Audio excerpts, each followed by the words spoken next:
9. 성경을 읽는다는 것에 대해. 성경은 기독교 경전이라는 오해에서 벗어나야 한다. 기독교가 성경에서 비록된 종교인 것은 분명하다. 기독교에 의해서 전수되고 보존되어 온 공로는 인정하지 않을 수 없다. 그렇다고 해서 그것을 기독교의 전유물로 여겨서는 곤란하다.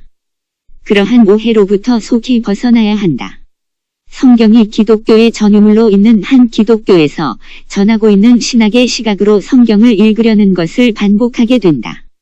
모세오경이 유대인들의 전유물이 아니라는 것, 그래서 오늘날 기독교인들의 경전으로 읽혀지듯 성경 또한 기독교에 의해 제한받지 않는다. 성경은 그 자체가 하나의 텍스트다. 거대한 생명의 스펙트럼이다. 경전은 도도히 흐르는 생명의 세계를 문자에 담아 전하고자 하는 비밀의 책이다. 생명의 세계는 문자에 온전히 잡히거나 담기지 않는다.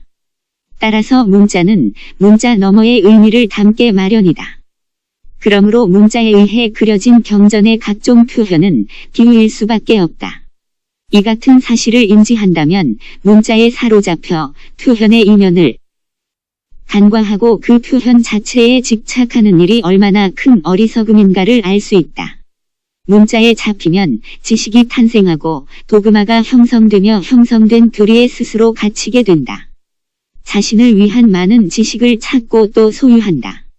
동시에 그 같은 지식 고다는 것에 스스로 노예가 되고 만다. 성경을 읽는다는 것은 생명을 읽는 것이다. 생명은 말에 있지 않다. 그 영에 있다. 살리는 것은 육이 아니라 영이다. 육은 무익하다는 것이 성경의 단언이다. 살리는 일에 있어서 육은 무익하다. 영이 생명으로 육신에 임하는 것이지 육신이 영에 임하는 것이 아니기 때문이다. 요 6613 참조. 영성을 상실하고 성경을 읽게 되면 철저히 육의 세계를 보게 되고 육을 따라서 성경을 읽는다. 성경을 읽는다는 것은 단지 성경이라는 경전의 텍스트만을 의미하지 않는다. 사물을 읽는 것이나 사람을 읽는 것이나 우주를 읽는 것이나 경전을 읽는 것이나 모두 마찬가지다. 성경뿐만 아니라 우주 만물은 하나의 거대한 기호체계다. 서로 주고받는 사인이다. 그 기호는 관계성에서 형성된다. 기호는 어느 관점에서 읽느냐에 따라 주고받는 해석의 체계가 판이해질 수 있다. 하나의 돌멩이를 해석하고 의미를 찾음에 있어서도 조각가의 그것과 건축가의 그것과 광물을 분석하는 연구원의 그것과 보석 상인의 그것이 다르다. 서 있는 각자의 위치에 따라서 다른 것이다. 그러나 이 같은 경우 돌멩이와 해석자와의 관계는 서로 영성의 관계이기보다 해석하는 자와 해석되는 관계다. 그러므로 거기서 해석자는 자신도 모르는 사이에 폭군이 되고 마는 것이다. 제멋대로인 셈이다. 여기서 인간의 위치는 가히 왕의 지위에 있게 되고 사물과 자연은 인간의 일방적인 폭력에 시달리게 되는 것이다. 이 같은 것이 예컨대 철저히 육의 관점에서 사물을 보게 되는 우상의 시스템이요 죽은 자들의 실상이다. 이것을 사람과의 관계성에서 생각해보라. 만일 누군가 나에 대해서 나타난 것만을 가지고 일방적으로 해석하고 그 해석의 체계에 따라 나와 관계 설정을 한다면 그것으로 진정한 관계가 이루어질 수 있겠는가? 그것은 나타난 것을 기초로 한 지식과 선입관념에 의해 설정된 폭력적 관계일 따름이지 마음을 토대로 한 상호 관계가 아니다. 거기에 진정한 사람과 사람의 화해는 존재하지 않는다. 타협에 의한 위장평화만 있을 따름이다. 그러므로 제대로 읽기가 이루어진 것이 아니다. 물론 누구나 처음 시작은 그렇게 한다. 그러나 마침내 그 같은 것들은 극복되어야 한다. 이 같은 원리는 성경 읽기에서도 동일하다. 성경은 결코 머리로 읽는 책이 아니다. 마음으로 읽어야 한다. 그 기호에 담긴 영성을 통해 내가 해석되고 동시에 저자를 알아가는 책이다. 그것은 나를 알아가는 것이며 우리를 알아가는 것이다. 왜 성경 읽기에 실패하는가? 왜 성경을 읽으면서 무수한 오해에 사로잡히는가? 예수께서 부활에 대해 말씀하시는 대목을 보자.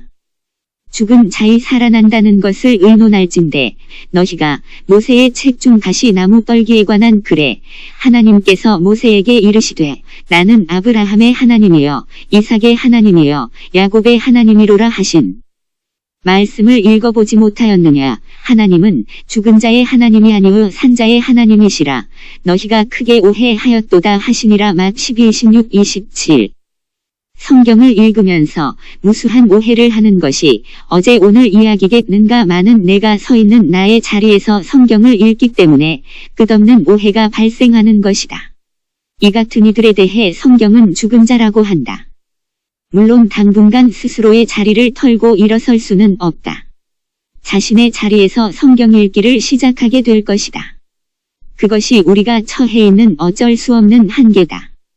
그러나 곧 성경에 의해서 자신의 자리가 해체되고 끊임없이 새로운 자리로 나아갈 수 있는 열린 마음이 있느냐 하는 점이다. 주의 환상과 계시로 나아갈 수 있느냐 하는 것은 우리가 처해 있는 자리를 넘어서는 데서부터 가능하다. 고후 12일 이 참조. 마침내 자신의 자리가 없어질 때까지 말이다.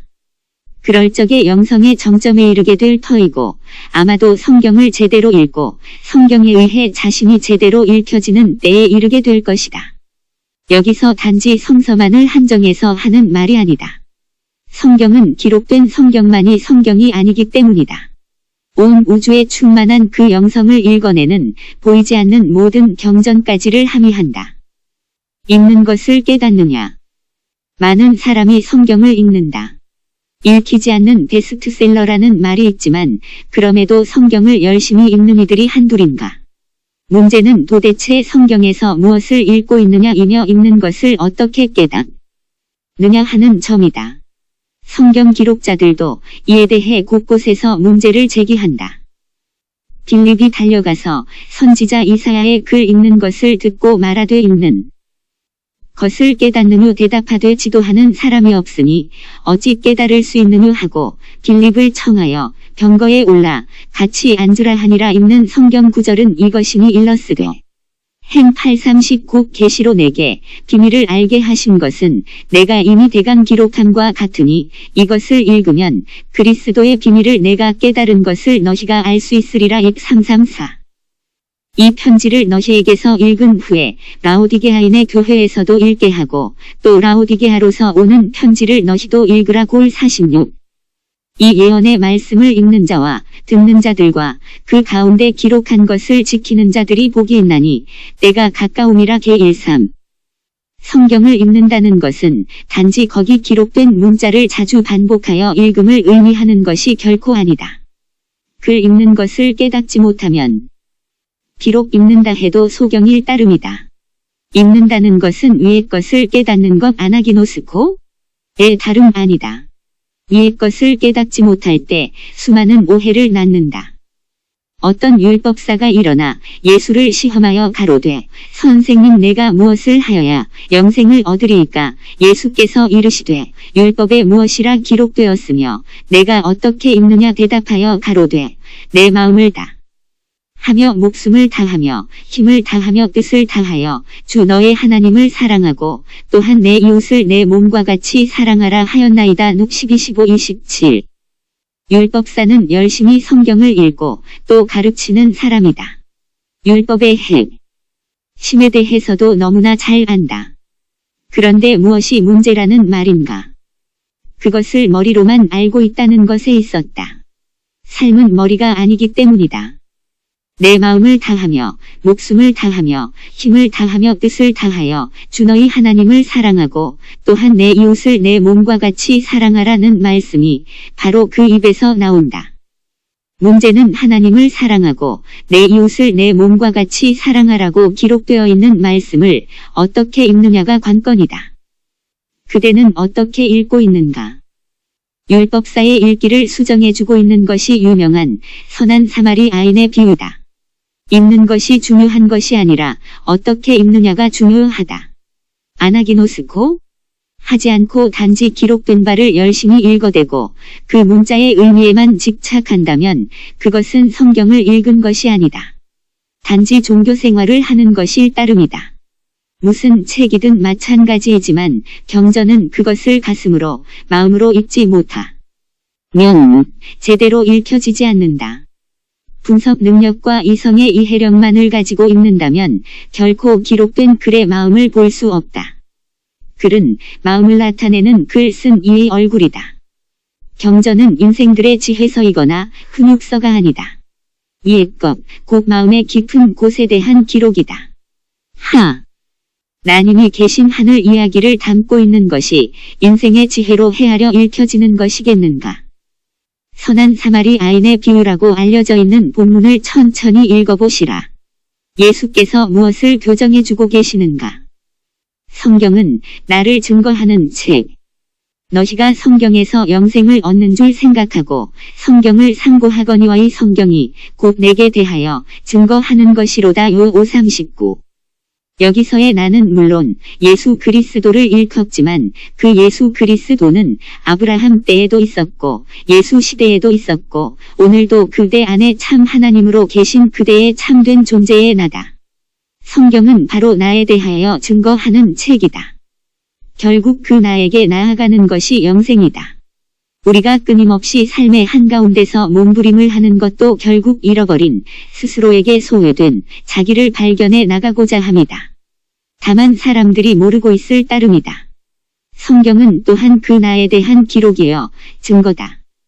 따라서 나를 발견하고 거기 기록된 생명이 발현된다면 어찌 생명책에 농명된 모습을 볼 수 없겠는가. 베레아 사람은 데살로니가에 있는 사람보다 더 신사적이어서 간절한 마음으로 말씀을 받고 이것이 그러한가 하여 날마다 성경을 상고함으로 행식 70일. 그러므로 성경이 나를 증거하는 책임을 알아차려야 한다.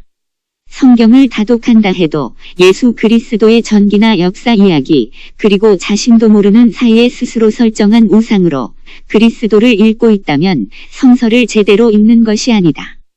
이것이 그러한가 묻고 또 묻는 물음이 중요하다.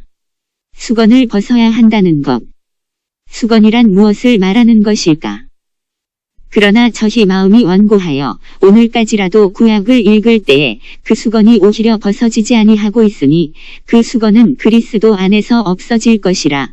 오늘까지 모세의 글을 읽을 때에 수건이 오히려 그 마음을 덮었도다. 고후 34:18 모세가 백성과 상대할 때에 수건을 가렸다가 여호와 앞에 들어갈 때에는 그 수건을 벗었다. 출 34:33-35 수건으로 얼굴을 가린 것은 얼굴에 나타나는 여호와의 광채를 볼 수 없어서였다. 산자의 말씀을 받을 수 없는 자들에게 그 마음을 덮는 수건이 필요했다. 수건은 죽은 자의 얼굴을 가리는 율법과 계명이다. 아담은 에덴 동산에서 쫓겨난 후 그릇과 불 칼로 인해 생명나무로 갈 수 없게 되었다. 요한복음에는 수건에 쌓인 나사로 이야기가 나온다.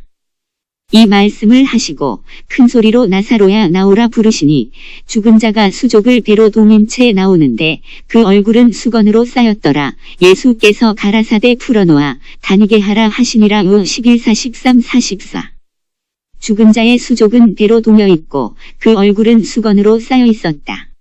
얼굴이 수건에 쌓여 있던 죽은 자 나사로.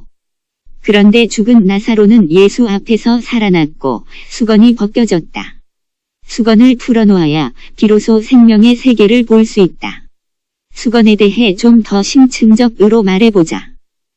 성령이 이로써 보이신 것은 첫 장막이 서 있을 동안에 성소에 들어가는 길이 아직 나타나지 아니한 것이라. 이 장막은 현재까지의 비유니 이에 의지하여 드리는 예물과 제사가 섬기는 자로 그 양심상으로 온전케 할 수 없나니. 히 989 여기 성소에 들어가기 전 세워진 첫 장막이 수건이다. 이 수건은 따라서 예수의 육체다. 죽은 지 사흘 된 나사로가 부활하여 배옷과 수건이 벗겨진다는 것의 상징성은 예수의 십자가에서 실제로 성취된다.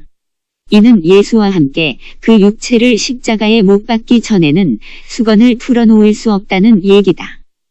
구약을 단순히 그리스도의 관점에서 읽어야 된다는 말은 말로는 맞는 이야기이나 그것은 다만 말에 지나지 않는다. 육체를 따라서 읽는 육체 예수, 육체 그리스도가 자신과 함께 십자가에 못 박혀야 비로소 수건은 벗겨지 고 그리스도의 마음으로 성경을 읽을 수 있겠기 때문이다. 육체 예수, 육체 그리스도란 무엇인가? 성소 안에는 지성소가 있다. 성소와 지성소를 구분하는 결정적인 것이 휘장이다. 지성소를 둘러싸고 있는 두꺼운 휘장은 무엇이? 란 말인가? 그것은 성소로 들어가기 전 곧 자신을 세우고자 애썼던 모든 지식의 세계다. 수족은 날줄과 시줄로 엮어진 배로 동여 있다. 날줄과 시줄이 무엇인가? 잘 짜인 지식의 겉옷이다. 휘장이야말로 저 중근동 지역에서 생산되는 가늘게 꼰 배실과 청색, 자색, 홍색 실로 짜인 10폭을 잇대어 제작된 것이 아니던가. 출 26일. 휘장이란 여러 폭의 피륙을 이어서 둘러치는 막이라는 말이다. 10폭의 피륙이니 지식이라는 겉옷을 촉망라하는 표현의 다름 아니겠는가. 거기 논리적 지식의 세계에서 거짓된 자신을 세워나가는 모든 인생들은 곱잘 짜인 휘장으로 동여맨 것과 다를 바 없다. 논리적인 이론의 세계는 결코 쉽게 찢어지지 않는다. 그것을 간직하고 있는 동안에 마음의 세계는 볼 수 없다. 가려져 있기 때문이다. 수건을 풀어놓아 다니게 하라고 죽은 나사로를 바라보며 말씀하신다. 그 상징적인 나사로의 부활 사건을 예수는 다음과 같이 완성하신다. 예수께서 다시 크게 소리 지르시고 영혼이 떠나시다. 이에 성소 휘장이 위로부터 아래까지 찢어져 불이 되고 땅이 진동하며 바위가 터지고 마 27, 50, 51. 생명과로 나가는 것을 굳게 지키던 에덴의 불탈, 곧 육체의 휘장인 수건이 거치는 장면이다. 성소의 휘장인 수건을 벗어던져야 지성소의 빛을 비로소 볼 수 있다. 히브리서 6장 19절과 9장 3절에 언급되고 있는 휘장은 예수 그리스도의 육체를 상징한다. 예수 그리스도의 육체가 수건이고 휘장이다. 예수 그리스도의 육체가 우리의 죄이고 우상이다. 예수 그리스도의 육체가 곧 지식이고 교리이며 우리 자신의 결정체다. 정과 욕심, 탐진치가 함께 침착되어 만들어낸 팽개쳐야 할 그 무엇이다. 바울이 고백하는 대로 그리스도에 대해조차 육체대로 알고 있었던 그 육체 예수가 곧 세상 죄를 짊어진 형상이다. 그것이 휘장국 예수 그리스도의 육체요 스스로가 자신이라고 동일시했던 우리 안에 좌정하고 버티고 있는 세상 임금인 것이다. 바로 육체 예수가 휘장이다. 수건을 벗는다는 것은 이 휘장을 찢어야 하는 것인데 대개의 사람들은 휘장을 벗기커녕 더욱 견고한 직종을 곧 앙장을 제조한다. 뿐만 아니라 끊임없이 이어댄다. 새로운 지식과 새로운 깨달음으로 덧대어서 오늘의 나를 포장하고 감싼다. 마음의 세계로 나아가는 것은 더욱 요원해지는 것이다. 지성소의 길로 나아갈 것인가? 아니면 그대 그 자리에 머물러서 직조공이 될 것인가? 율법과 계명, 즉 죽은 자로 성경을 읽을 때 읽혀지는 것은 온통 금령과 명령 밖에 읽을 수 없다. 돌비를 읽는다.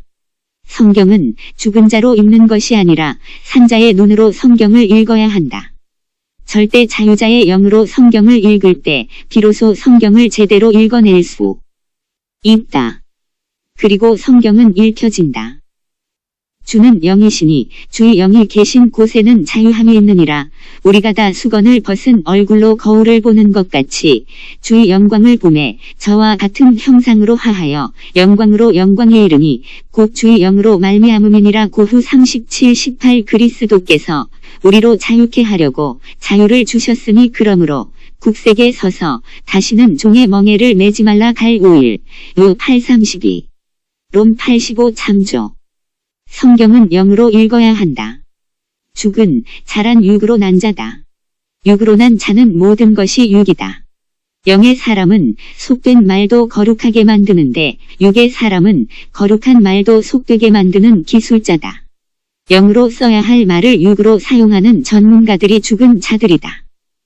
벼감록이라는 책은 당나라 고승들의 언행을 수집하여 환호라는 사람이 만들었다. 고승들의 선문이 담겨있는 벼감록의 글에 매달려 외우고 익히는 것이 당시 수행자들의 유행이 되었다. 그러다 보니 실체는 없고 문구만 남아있게 된다. 시간이 가면서 표현을 암기하고 문자에 대한 토론과 지식만 난무하는 세태가 이어진다. 이를 보다 못한 대해라는 스님이 벽암록을 아예 불살라버리고 만다. 문자에 매달리는 수행자라는 자들의 꼴을 두고 볼 수 없다는 것이었다. 그러다 보니 또 다른 한편 초심자들의 공부가 어렵게 되는 것 아닌가. 견인할 도구가 없어져 버린 까닭이다. 이를 안타깝게 여겨 장명원이 벽암록을 다시 발간한다. 깨달음의 이름이에게는 경전은 있어도 좋고 없어도 상관이 없다. 그러나 초심자들에게 경전은 마치 나침반이요 항해지도요 항해지침서와 같다. 항해사가 나침반 없이 항해한다고 생각해보라. 경전, 말과 글은 단지 사다리에 불과하다. 말할 수 없는 곳에 이르기 위한 징검다리일 따름이다. 저 너머에 다다르기 위한 보물지도다. 금선탈각. 굼벵이가 매미가 되기 위해서는 반드시 그 껍질을 뒤집어 쓰고 몇 년을 땅속에서 보낸다. 그러나 때가 되면 나무에 올라와 껍질을 벗어놓고 매미가 된다. 이때 달랑 남아있는 껍질을 비유한 말이 금선탈각이라 한다. 비록 새로운 차원으로 거듭나기 위해 껍질을 벗어 던지지만 한때는 생명을 지탱하게 하는 버팀목이었다. 그럼에도 불구하고 때가 되면 껍질만 남겨놓고 탈각을 하는 것이다. 중국인들의 상수를 빗댈 때 하는 말이라지만 성경의 표현과 문자에만 집착하고 토론과 지식만을 추구하는 어리석은 인생들은 매미의 껍질만을 바라보는 것과 다를 바 없다. 그 껍질만을 달달 외우며 성경을 연구한다 한들 무슨 소용이 있겠는가. 껍질 속에 있는 실체를 읽어낼 때 비로소 성경 읽기는 시작되는 것이다. 증거하는 이는 성령이시니 성령은 진리니라. 요일 57 내가 아버지께 구하겠으니 그가 또 다른 보혜사를 너희에게 주사 영원토록 너희와 함께 있게 하시리니 저는 진리의 영이라. 요 14 16 17 진리의 성령이 오실 때에 그가 나를 증거하실 것이요. 요 15 26 성경이란 무엇인가? 그러므로 성경이란 문자에 기록된 것에 앞선다. 모세에게 주신 돌비의 경전은 모두 비유, 참것의 그림자다. 돌비에 앞서 있는 경전이 있으니 이것이 자유자의 마음에 기록된 경전이다. 종이에 기록된 성경을 제대로 읽어낼 수 있으려면 신비에 기록된 성경을 지니고 있어야 한다. 생명책에 농명된 자가 아니고는 결코 밀봉된 종이에 기록된 성경을 읽어낼 수 없다. 신비에 기록된 말씀을 가지고 있는 자가 같은 마음으로 기록된 선진들의 피의 문서를 자유자의 영으로 찬찬히 읽어갈 수 있다. 이제 우리는 제대로 된 원어 성경을 한 권씩 소장해야 한다. 아니 이미 내 안에 갖고 있다. 내가 그것을 소유시키고 있을 따름이다. 내 안에 있는 생명책과 내가 하나 되는 것, 이것이 구원을 향해 내딛는 첫 발걸음이다. 생명책을 발견하는 자가 복 있는 자다. 생명책은 여기 있는 것도 아니고 저기 있는 것도 아니다. 수장고. 깊은 곳, 휘장으로 싸고 또 싸서 가장 안전한 곳에 보관해 놓았다. 가장 안전한 곳에 보관해 놓았지만 그것을 발견하지 못하는 자는 버려진 자요. 그것을 발견하는 자가 복 있는 자다. 이 성경을 지니고 그 거룩한 영에 의해 빛을 받는 이들은 문자로 기록되어 있는 종이 성경 속의 수많은 선진들과 같은 심정으로 만난다. 비록 때를 따라 조금씩 그 형태는 달리하지만 결국 아들에 관한 증거를 발견한다. 그리고 동시에 아들을 증거한다. 나를 드러내고 나를 발견해가는 것이다. 제대로 성경 읽기가 시작되는 것이다.